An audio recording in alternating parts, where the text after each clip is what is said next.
I was inspired to write The Book Thief because of just memories of sitting in my kitchen when I was a kid, hearing stories my parents told me, and it was like we were all glued to our seats, hearing stories of bombings and getting up out of the ground, out of the bomb shelters in Munich and in Austria.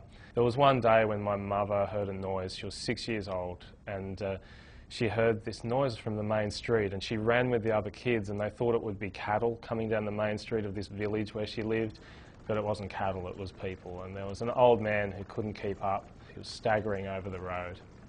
And it was a teenage boy who went into his house, got a piece of bread, and gave it to this man, who fell to his hands and knees, grabbed him by the feet, and or grabbed him by the ankles, and cried into his feet, thanking him.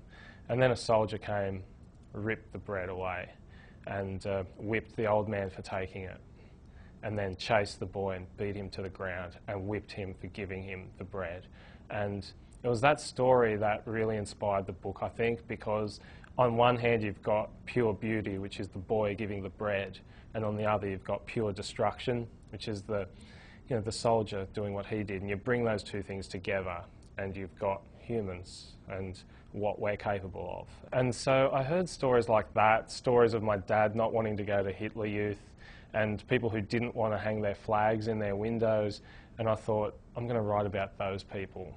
I wanted to write a 100-page novella, and it just turned into a book. I got a bit carried away, and it turned into a book that was a bit longer, and a book that now just means everything to me.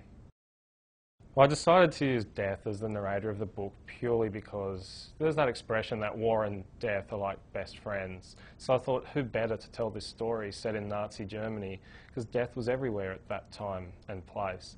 And I thought, well, what's the opposite of this all-powerful death? And I thought, vulnerable death. What if death was afraid of us? What if death was haunted by humans?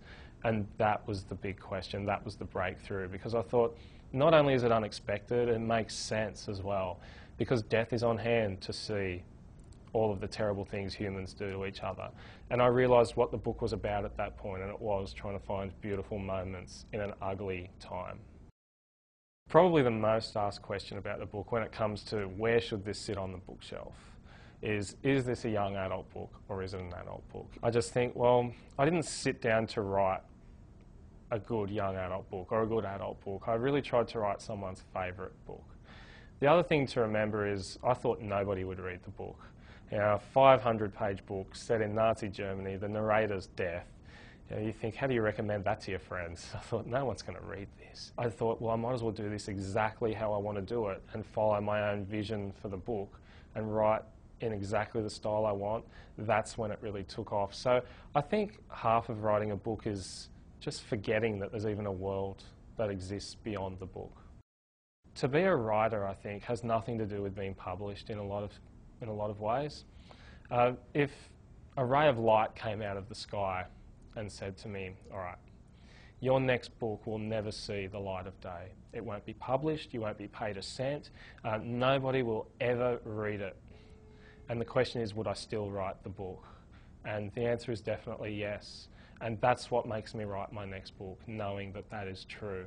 For me, writing should be fun, and it should be like you can play with words. And I think that's what I like most about writing, is just playing with words and getting a sense that an author is enjoying writing and just having fun with it and playing a little as well.